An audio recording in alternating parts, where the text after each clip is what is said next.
Let's reach out to the people that we do every single time in hour number 3 in the first segment. We like to see if we can fade the public or not fade the public with our polls here. Sports Grid, at Sports Grid on X, which underdog is more likely to win outright again in game number 2? Those two choices tonight, obviously, would be the New York Knicks and would be the Denver Nuggets. Is it any surprise tonight that close to 80% of the public has chimed in and said it's going to be the Nuggets? And by the way, I'm not fading the public, Joe Ranieri.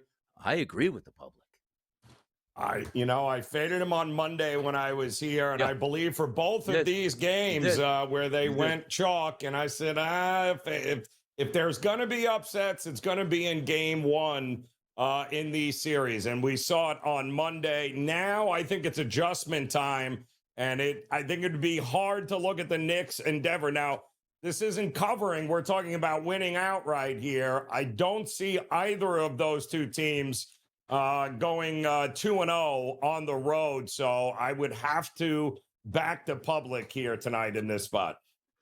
Yeah, you know what? I think it makes some sense here. By the way, those price points plus 400, ooh, nice and juicy. And then for the Nuggets, plus 420, even juicier there. But I do agree with that sentiment. For the Knicks, it was like, yes, they got the victory. Everybody should be happy that they did that. If you're a Knicks backer, you have a Knicks ticket or just a Knicks fan. But it took, hey, this team did something that no other NBA team is going to do, miss this amount of three-point shots and wide-open three-point shots. We didn't really get that from the Nuggets. Like, they charged and came back in the fourth quarter and deserved that victory. I think that's playing off a little bit of those price points. So I do think the public is correct tonight. But, Joe, the problems that always we get in trouble is that heavy public underdog favorite, which the Nuggets are close to 8 out of every 10 votes coming in the direction. Does that scare you just a little bit tonight that the public is really charged up over the Nuggets more than the Knicks? Yeah, listen, they should be. But again, we saw two underdogs winning games, not mostly because they dominated those games, Donnie, but both of the favorites on Monday shot themselves in the foot in a big way. I don't think we're going to see that for a second consecutive game. So the public's not always wrong. I don't think they're wrong here tonight. No, and we take a look at the updated odds market here at the FanDuel Sportsbook for those two games tonight, 7 p.m. in the TD Garden, not Madison Square Garden. We're still playing in Boston. That line opened up as a 10-point favorite. It's now 10.5 at the FanDuel Sportsbook and 10.5 at just about every outlet. 2.5 to 11.5 as the total, slightly up from 210.5. The Knicks and the Celtics game number 2. We'll handicap this all throughout these segments here in hour number 3, but looking at that line, heavy favorite, anticipation. They're not as bad as they played in game number 1, and they should be able to roll in game number 2. Yeah, but I'm not, again, the same reason that I took the Knicks on Monday, Donnie, holds true here. Forget about the recency bias and watching them chuck up and miss, 45 threes there. Forget about that. The reality is the Boston Celtics have not covered double-digit spreads at home all year long. That's not going to change because they lost game 1. I would only look to take the points in this spot with the Knicks. I mean, how in the world are we expecting them to all of a sudden now they're worth laying 10.5 points? Not for me. It's I'll take the points. They don't have to cover this in order to win. They just got to win. So I don't think we're getting over 10.5 here. Absolutely not. Exactly. Like the expectations for the win, certainly on the Celtics side, they're a heavy favorite, double digits. They're the better basketball team overall. But also understand, like the Knicks understand, they got away with one in game number 1 and won. I don't think their game plan is like, hey, you know what? Celtics going to get us tonight, so let's just roll over and go back 1-1. You want to take a look at some other organizations like the Indiana Pacers that go, we could have rolled over in game number 2. No, we wanted to drive that dagger in, then go back home and finish the job off. We don't even have to return back to the other city at that point. Game number 2 tonight, the Denver Nuggets, who are holding that 80% advantage in our public poll today, going up against the Thunder. Also, line open up at 11, still sits at 11. 10.5s are starting to crack through here with a little bit more money coming in on the Nuggets tonight, but a heavy public dog tonight, getting a lot of the votes, getting 11 points, Joe. Again, the same situation here. I mean, Oklahoma City did themselves no favors in that first game, but The difference in that game, Donnie, was Oklahoma City has basically coasted for the most part Yeah. over the last couple of months here. They've had no challenges. They haven't had their back up against the wall in any way, shape, or form. And all of a sudden, when they were finally pushed, they folded. And that's the problem with OKC, which is why it's hard for me to go out and lay double digits with a team that has already proven not all that experienced in these kinds of spots. What are they going to do tonight, Donnie, when Denver punches back at them again and may have the lead there in the fourth quarter? What are we going to get from them? Not 11-point win, I don't think. That's for sure. Yeah, you're looking at two desperate teams, which usually the desperate team is the lower seed, or the higher seeded team, just looking to get a win, saying we got to enter into the equation. But now you're taking a look at the Celtics and the Thunder, saying we're supposed to be two of the best teams in the NBA, and according to the FanDuel Sportsbook, the odds market, we're supposed to win these championship games, not lose in round number two. We'll find out if they're tough for the test, and also some different angles that we can play into, because we do look at, let's just say, the totals themselves and the sides. Got a pretty good way to look at this Celtics game. We'll talk about that more next. It's Joe and Donnie in the morning on a Wednesday. Right back at it tonight, talking some NBA action. There is a doubleheader tonight, and it's massive. It's not for the lower-seeded teams here to say, hey, guess what? We're going to enter the series. The higher-seeded team, come on, man, play up. Boston Celtics, Oklahoma City Thunder. You need wins? You're getting priced as if you're supposed to get wins tonight, both of these at double digits. If we start with the Boston Celtics and the New York Knicks, as I teased before the break, you see the price point, minus 10.5 as a favorite towards the Boston Celtics, and a total of 211.5. I don't necessarily, Joe Ranieri, want to take this game full game and say Boston should win this going away. If they're mediocre from three-point range, maybe they do win by 10 to 15 points and cover that spread. The one thing I need to know, though, and I need to see for the Boston Celtics, we can't leave any doubt. And I don't mean by winning the third quarter and winning the fourth quarter. I mean the first quarter and the second quarter. On the FanDuel Sportsbook, minus 6.5 earlier today was the price point for the first half spread between the Celtics and the Knicks. If I'm putting my money on a game tonight and I want to center it on the Boston Celtics, I expect dominance in the first half and maybe you cruise in the second half. I don't want to be left where a Karl-Anthony Towns 3 goes down when they're down 11 points to make it 8 points at that point. I want to make sure my team is engaged off the bat, and I believe they will, because they understand the task is you can't go down 0-2. But you can dig yourself a grave in the first half that could be hard to dig out of in the second. Give me minus 6.5 in the first half for the Boston Celtics against the New York Knicks. How are you playing this game tonight, Joe? You know what, Donnie? I don't hate that look. Also, you know what? I wouldn't mind taking a first quarter shot with the with Boston Celtics, laying probably 2.5, maybe 3 points in that spot there. This is a team that will come out and will continue. Anybody thinking they ain't gonna, they missed 45. They attempted 63s in game one. They're not going to change the way they play. They're too good a shooting team.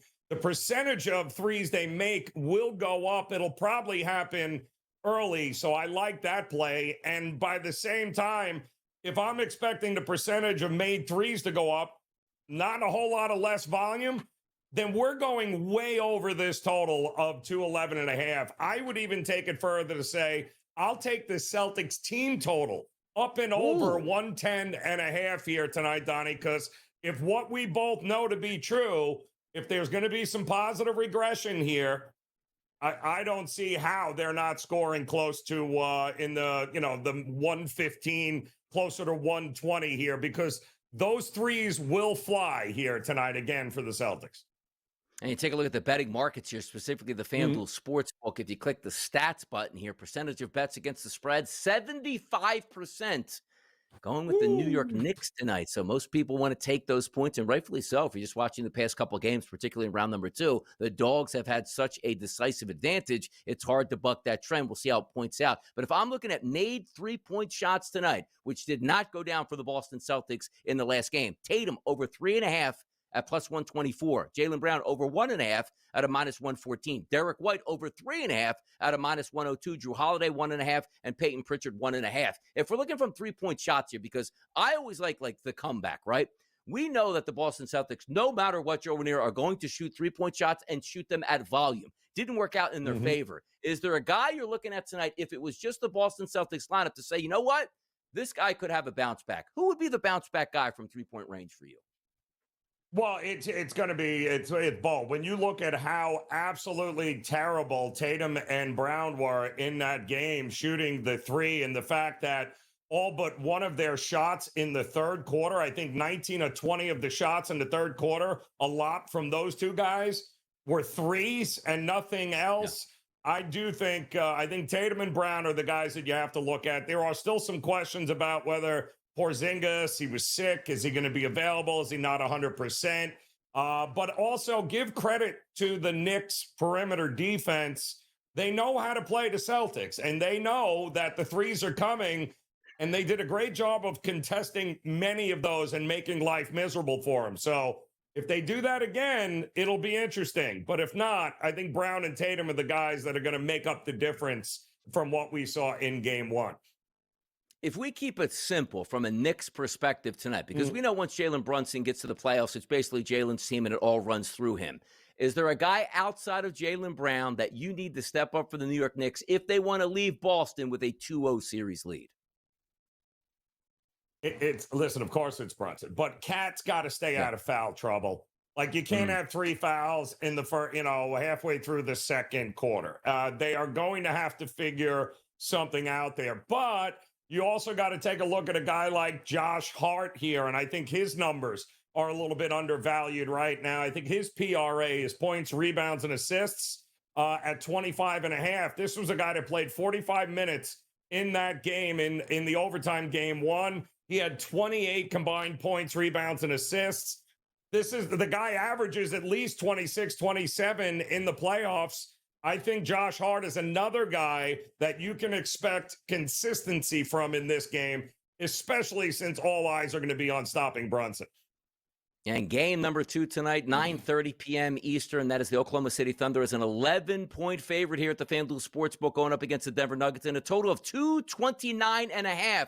And once again, if you're looking at the betting statistics on the FanDuel Sportsbook, Joe, everybody loves the Nuggets. And I mean everybody. How about 85% of the tickets? That's 85 out of every 100 tickets on the spread tonight coming in on the Denver Nuggets. Does that send shivers down your spine, Joe? I tell you what, if they may love the Nuggets, you know what I love?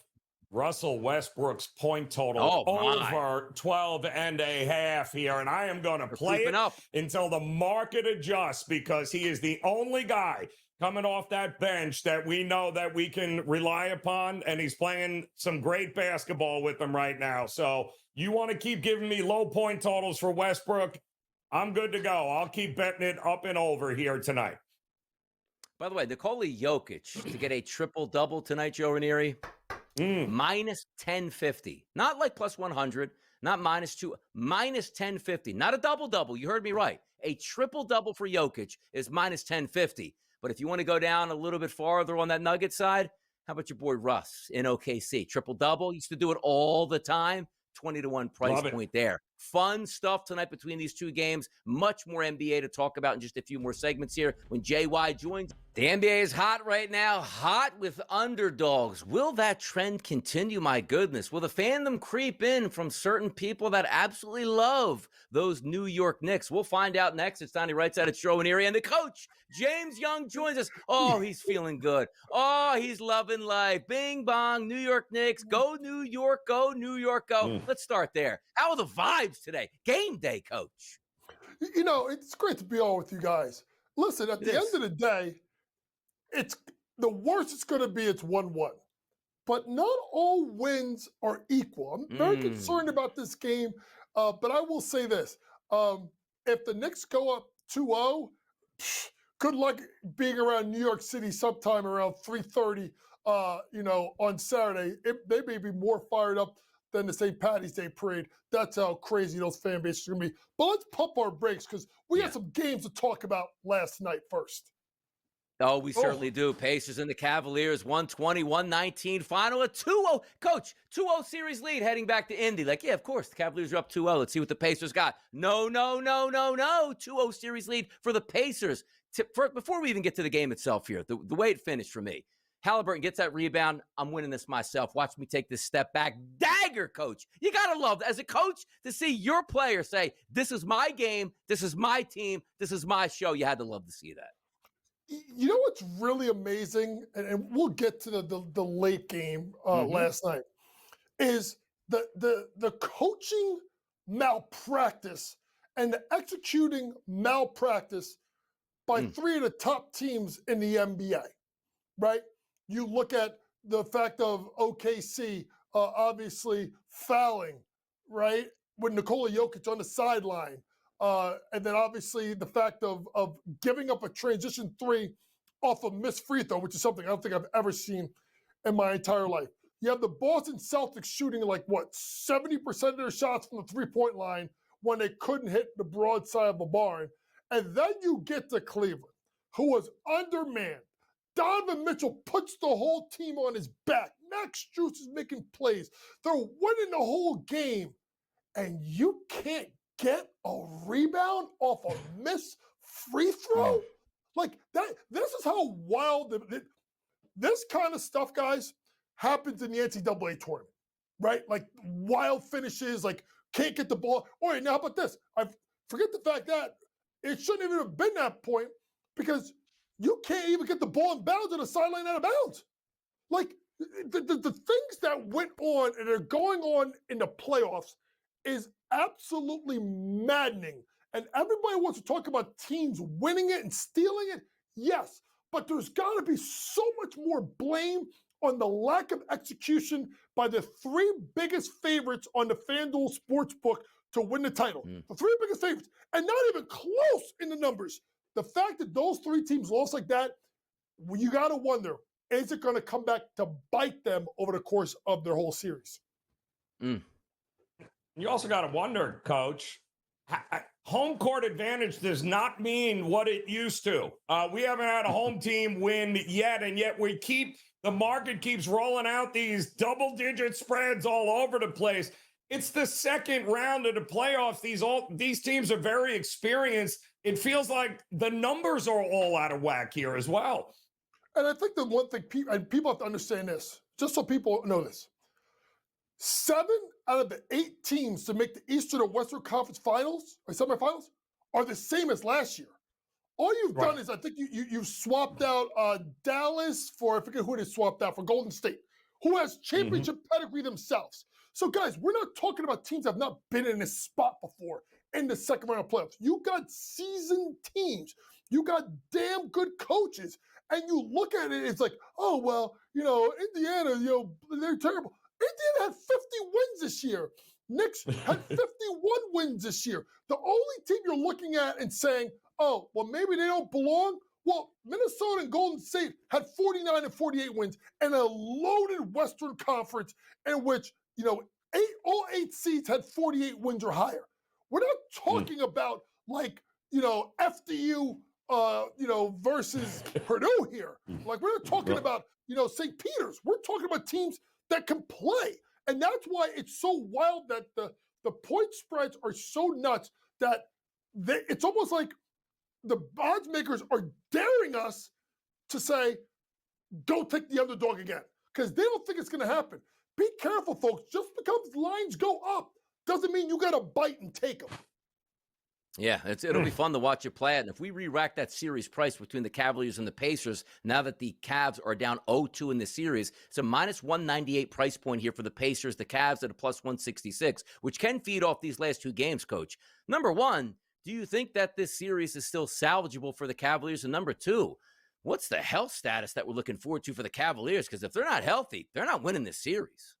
No, because what happens, Donnie, is because Indiana's now become the sum of their parts, right? Yeah. It's deeper than Halliburton, Turner, Nembhard, who I loved going into game 2, was at like 5.5 to 1 to lead the series in threes. I'm like, wait, why are people not betting this? Well, he's now jumped out to I think he had 4 or 5 last night. You look at Mathurin, you look at even Toppin, you look at McConnell. They got a number of guys, right, that can score the ball. And Cleveland is about the sum of their parts. So when you take away their starting point guard, when you take away their starting power forward defensive player of the year, when you take away arguably the second best sixth man of the year award, probably behind Peyton Pritchard, now your strength is now becoming your weakness versus the team that literally can just keep rolling out lineups and repeat the process. It's about that. So now the question is the series over?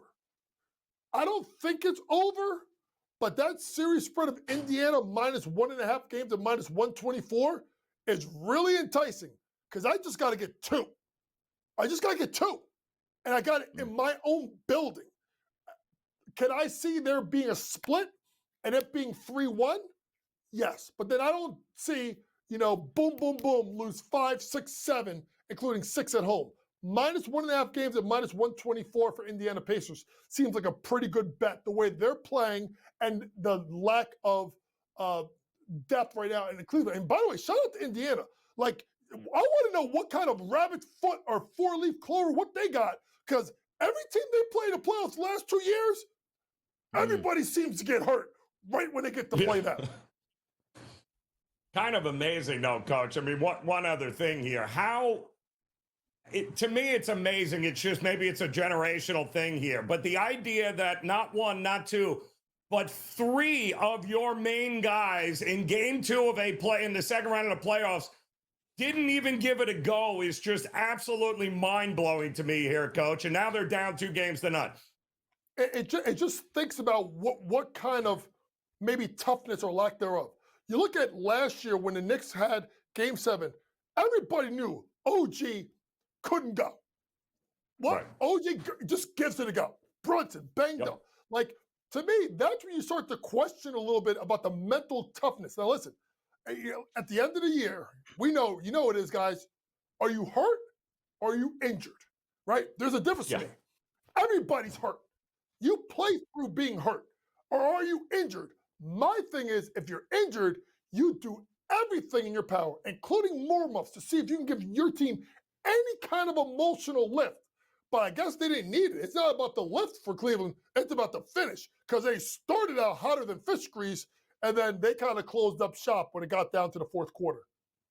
Yeah, of course, fourth quarter, absolute collapse there, but also in the other series that was taking place there, the Minnesota Timberwolves, the Golden State Warriors. We're not a serious organization for the Timberwolves right now. I just don't feel like we are. You have a 5-game smashing of the Los Angeles Lakers. You're home against the Warriors. 13 minutes into the game, you have the superstar in Steph Curry go down. Should be an easy victory for the Timberwolves, end up losing to the Warriors. But we're going to re-rack that series as well with the coach and also get right into who's going to win game number 2 in the Real Garden. Yeah, the Real Garden's in Boston. Coach knows it. He agrees. We'll be right back.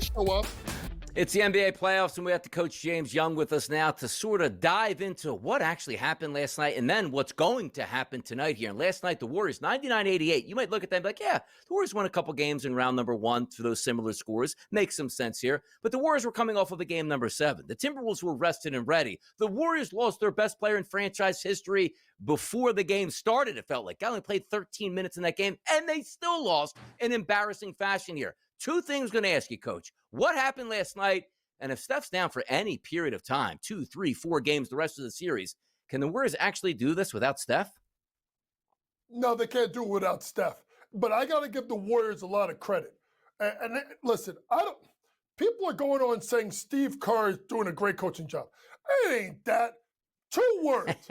Bad buddy. That bad buddy saved your you-know-what, Game 7, and they repeated the process again. So obviously you're getting this out of Buddy Hield, one of the best shooters of this generation, but a guy that can't guard a cone. So where's the issue? Go to the other side for the anointed one, the one that could beat anybody in a one-on-one game, the one that I said, man, could be a top 5 player in the NBA at the end of the season. And that's Anthony Edwards. And you have 1 point at the break. So now you're sitting there and you look at the end of the game saying, oh, 23-14. It was great. Oh, God, no, he was awful.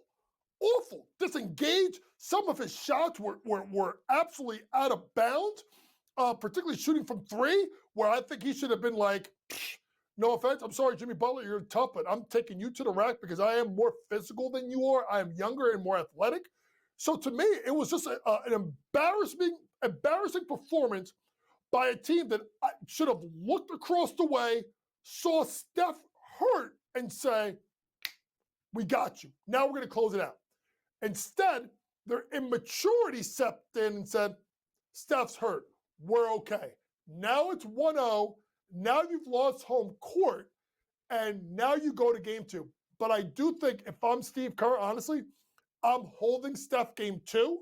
I'm actually holding him game 3. I'm not bringing him back until I am down in the series, because you guys know you come back too early from a hamstring, those 2 weeks could turn into 2-3 months. Yeah, exactly. You take 2 steps forward and 4 steps back in that spot there, Coach. All right, speaking of game 2 here tonight, your New York Knicks taking on the Celtics. Talk about embarrassing. 45 missed threes was embarrassing for the Celtics. However, I don't see them changing their game plan in any way, shape, or form. They're still going to chuck it up, Coach, because it feels like they got one gear, and that's shoot a bunch of threes, and the math will work out. What if it doesn't tonight here, Coach?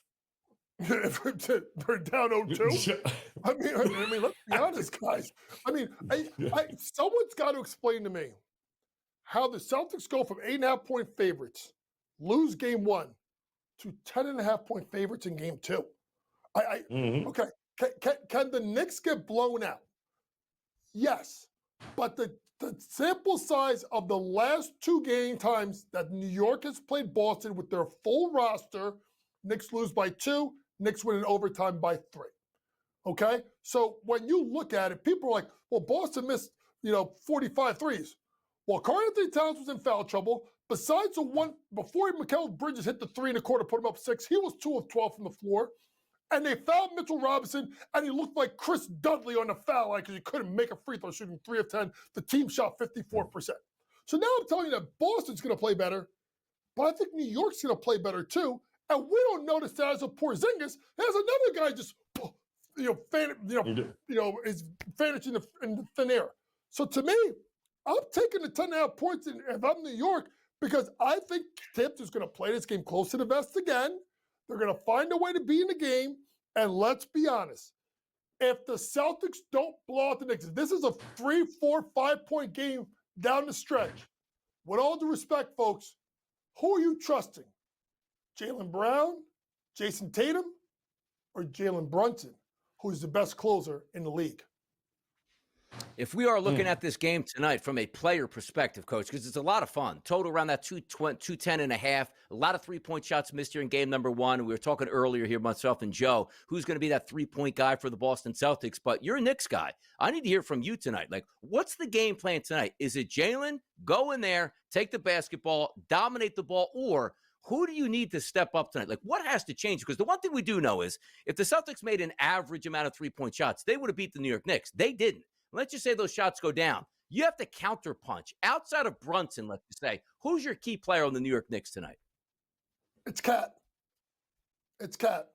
I think Cat's going to have a monster game. Because if there's no Porzingis, Al Horford ain't going to be able to run around with him. And then if Al Horford comes out of the game, then you're putting in Luke Cornett. So I'm looking at the bigs, I should say plural, Cat and Mitchell Robinson.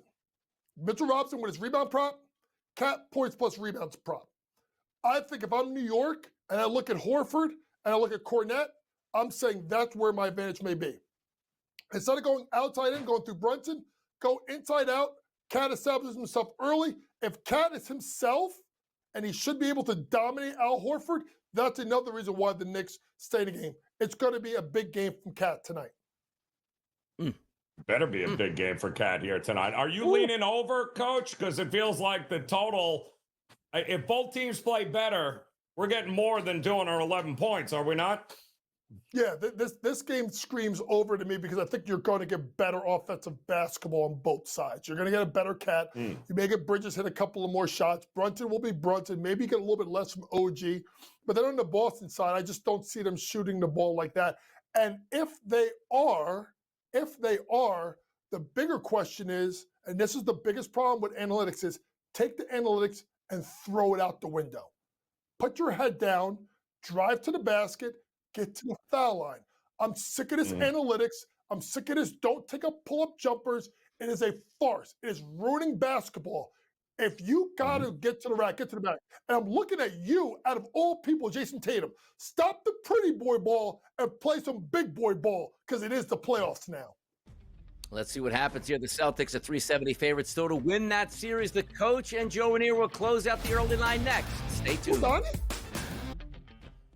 All right, welcome back in the early line here on the SportsGrid Network. Joe Ranieri alongside the coach, James Young, as we're getting ready for the NBA playoffs to continue tonight. We talked about the Celtics and the Knicks. That'll be your first game up tonight. The next game, coach, is going to be, of course, Denver taking on OKC. Denver shocking the world by showing up and winning on the road. And now, well, here we go again. We have 11 points now that we're laying with OKC to bounce back. And I don't get it, Coach. I really don't. Denver's now proven not only can they go toe-to-toe with them, because I believe they went toe-to-toe during a regular season with them and split both games. What are we going to get here in a game two? Is it a blowout to you in this one as well? Absolutely not.